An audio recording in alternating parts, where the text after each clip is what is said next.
हमने प्रोमिसेस में then, catch, reject, resolve ये मेथड्स पिछले वीडियो में देखे थे, बट जावास्क्रिप्ट में प्रोमिसेस के और भी अलग अलग मेथड्स अवेलेबल है, जैसे कि finally, all settled, any, race. तो आज हम इस वीडियो में इन मेथड्स को समझेंगे। फाइनली मेथड, जब प्रॉमिस सेटल होता है मीन्स या तो प्रॉमिस रिजॉल्व होता है या फिर रिजेक्ट होता है, तब नो मैटर्स प्रॉमिस रिजेक्ट हुआ या रिजॉल्व, इन दोनों स्टेट्स में फाइनली मेथड कॉल होता है। जैसे कि यहाँ पर हमारे पास ये एक प्रॉमिस है और यहाँ पर कैच के बाद फाइनली मेथड कॉल करते हैं। तो देखो कंसोल में प्रॉमिस रिजॉल्व हुआ, इसलिए पहले ये देन मेथड में गया एंड फिर फाइनली मेथड भी एग्जीक्यूट हुआ। और सपोज देन में या फिर कैच में कुछ एरर आता है, जैसे कि सपोज हम यहाँ पर रिजल्ट 1 वेरिएबल कंसोल करेंगे जो कि एग्जिस्ट ही नहीं है। तो अब देखो पहले प्रॉमिस रिजॉल्व हुआ बट उसे रिजल्ट 1 नेम का कोई वेरिएबल नहीं मिला, इसलिए फिर ये कैच में चला गया एंड यहाँ पर एरर थ्रो किया।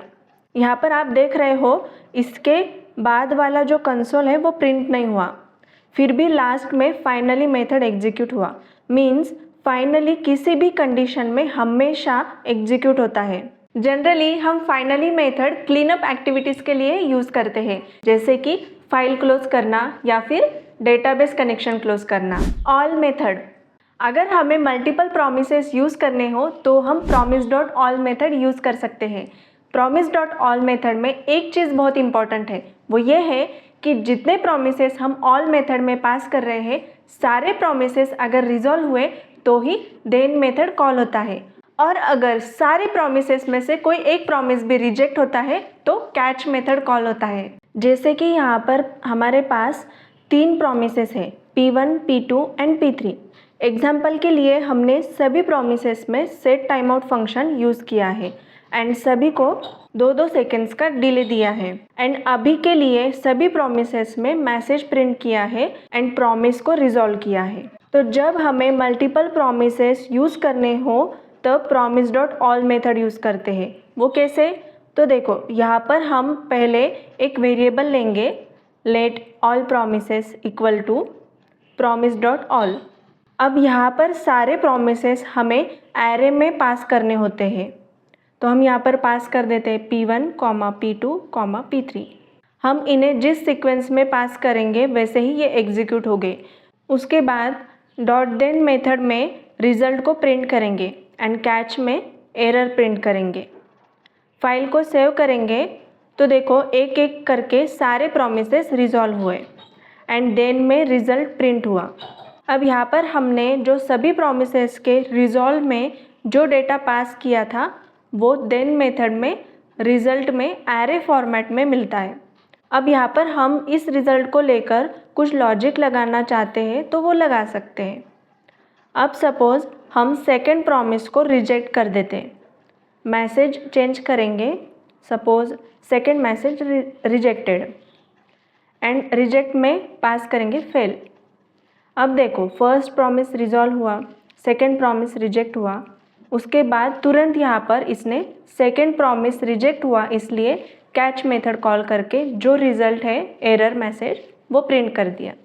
मीन्स promise.all मेथड वेट करता है कि या तो सारे प्रॉमिसेस रिजॉल्व हो जाए तो फिर ये देन मेथड कॉल करेगा, या फिर अगर उसको कोई एक भी प्रॉमिस रिजेक्ट मिलता है तो इमीडिएटली ये कैच मेथड कॉल कर देता है।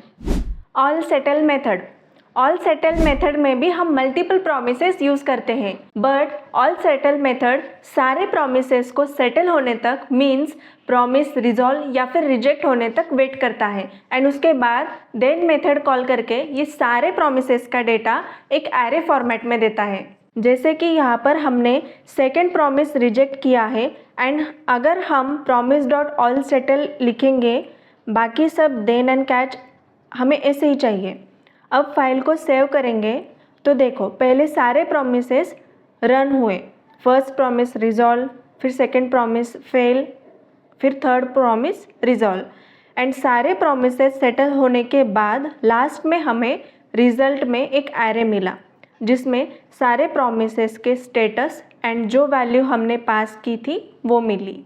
एनी मेथड में जो प्रॉमिस सबसे पहले रिजॉल्व होगा सिर्फ उसका ही रिजल्ट ये देन मेथड में रिटर्न करता है।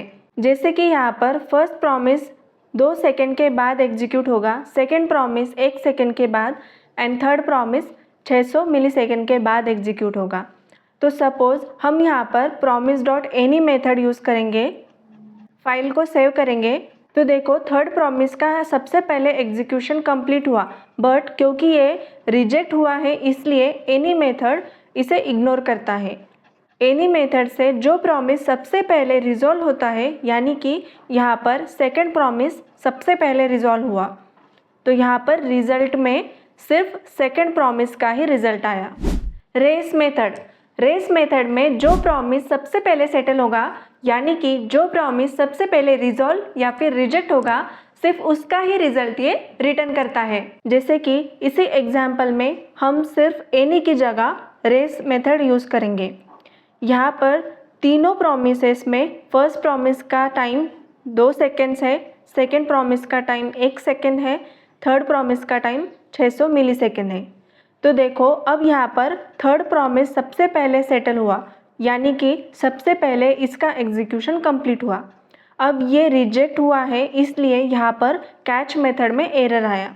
अब अगर हम सेकेंड प्रॉमिस का टाइम 500 मिली सेकेंड करते हैं, फाइल सेव करेंगे, तो देखो अब सेकेंड प्रॉमिस सबसे पहले सेटल हुआ एंड सेकेंड प्रॉमिस रिजॉल्व हुआ है इसलिए देन मेथड में रिजल्ट प्रिंट हुआ।